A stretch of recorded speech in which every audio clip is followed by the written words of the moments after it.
7 سریال کمدی حال خوب کن که کمتر دیده شدن. سلام به فیلم دوستای توی خونه. سالانتون مبارک و به کانال آقای فیلمی خوش اومدین.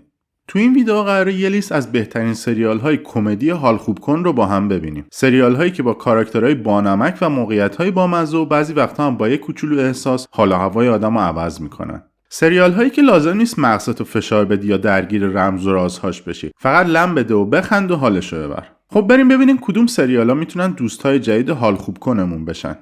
شماره 7 جای خوب یا The Good Place.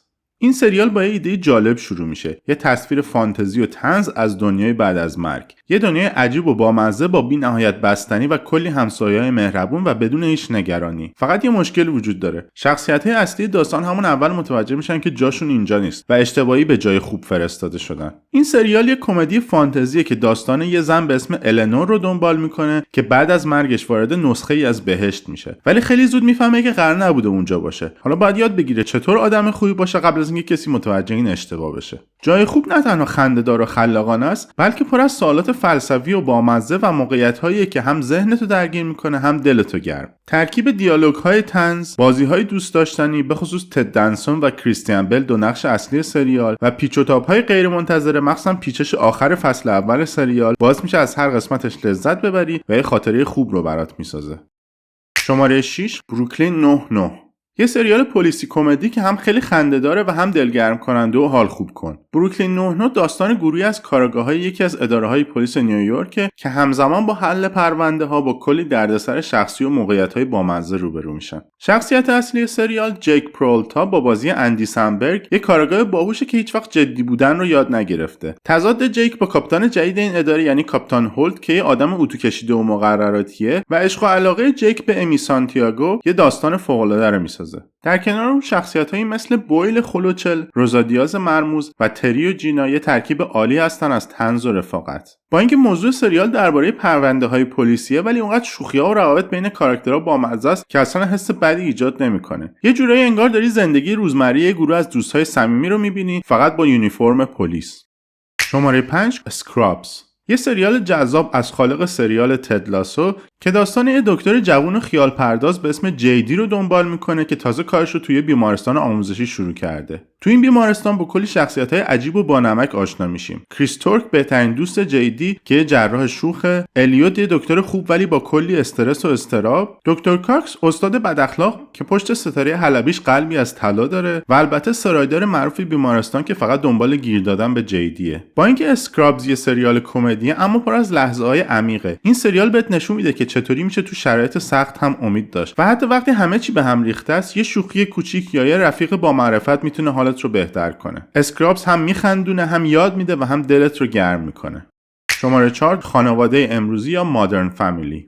خانواده امروزی یک کمدی خوش‌ساخته با سبک مستندنما. این سریال داستان 3 خانواده متفاوت ولی مرتبط رو نشون میده که هر کدومشون مدل خاص خودشونو برای زندگی و تربیت بچه دارن. جی پدر خانواده به تازگی با زنی جوان و زیبا به اسم گلوریا ازدواج کرده که یه پسر کوچیک و بامزه به اسم مانی داره. دختر جی کلر با شوهر شوخ طبع و دست و پاچولفتیش فیل و 3 بچه‌شون یه خانواده کلاسیک دارن که البته اوضاعشون همیشه هم آروم نیست. پسر جی میچل هم با همسرش کامرون یکی از بامزه‌ترین زوج‌های سریال هستن، مخصوصا وقتی پای دختر کوچیکشون لیلی وسط میاد. لیلی! هر قسمت از سریال پر از موقعیت‌های خنده‌دار، سوء تفاهم‌های بامزه و لحظه‌های صمیمی بین اعضای خانواده است. درسته که اعضای این خانواده به خاطر تفاوت‌های سنی، فرهنگی و سبک زندگی خیلی با هم فرق دارن، ولی با وجود همه این اختلافات در آخر عشق و صمیمیت باعث میشه که از مشکلات گذر کنن و در کنار هم خوشحال زندگی کنن. خانواده امروزی از اون سریال‌هاییه که دیدنش هم حال آدمو خوب میکنه و هم باعث میشه آدم قدر خانواده رو بیشتر بدونه. شماره 3 کامیونیتی.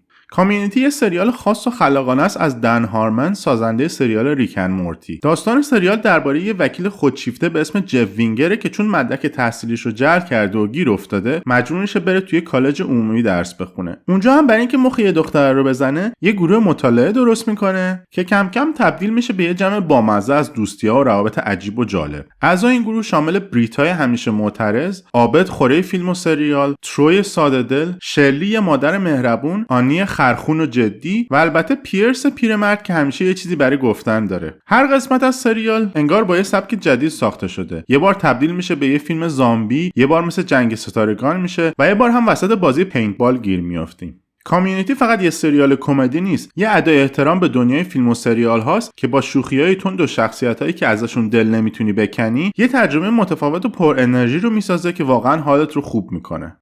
شماره 2، دختر جدید یا نیو گرل. یه سریال پر از انرژی مثبت و شخصیتای بامزه که زود به دل میشینن. دختر جدید در مورد جس، یه دختر شیرین و بامزه و یکم عجیبه که بعد از یه شکست عشقی یه جورایی مجبور میشه توی خونه اشتراکی با 3 تا پسر غریبه زندگی کنه. همخونه‌های جس هر کدوم یه دنیای متفاوتن. نیک یه آدم بی انگیزه ولی مهربون، اشمیت که فکر میکنه خیلی با کلاسه ولی در واقع یه خلوچل به تمام معنا با یه قلب پاکه، و وینستون که هیچ وقت معلوم نیست دقیقاً تو زندگیش چیکار داره میکنه. بعدن هم سیسی دوست جس که فشن مدل به جمعشون اضافه میشه و ترکیب گروه رو کامل میکنه. این سریال پر از لحظه‌های خنده‌دار، موقعیت‌های احساسی و دوستی‌هایی که از ته دل شکل می‌گیرن. جس با اون شخصیت خاص و خوشقلبش کاری می‌کنه که همه اطرافیانش و البته بیننده‌ها عاشقش بشن. سریال دختر جدید هم ما رو می‌خندونه، هم بهمون یادآوری می‌کنه که زندگی با همه بالا و پایین‌هاش میتونه پر از لحظه‌های قشنگ باشه.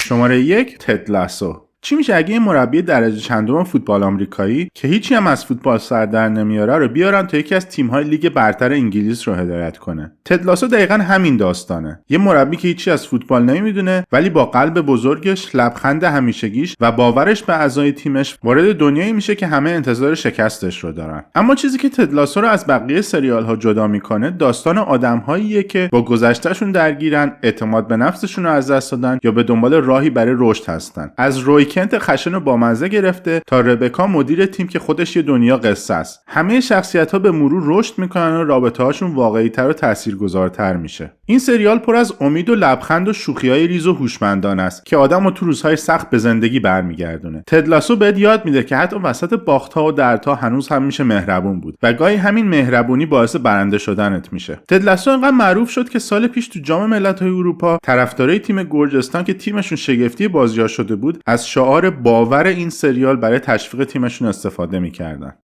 از اینجا ویدیوی بهترین سریال‌های کمدی آقای فیلمی رو ببینین که اولین ویدیوی کانال هم هست. پس یکم باهاش مهربون باشین. لایک و سابسکرایب هم که فراموشتون نمیشه. تا یه ویدیوی دیگه مواظب خودتون باشین و فیلم‌های خوب ببینین.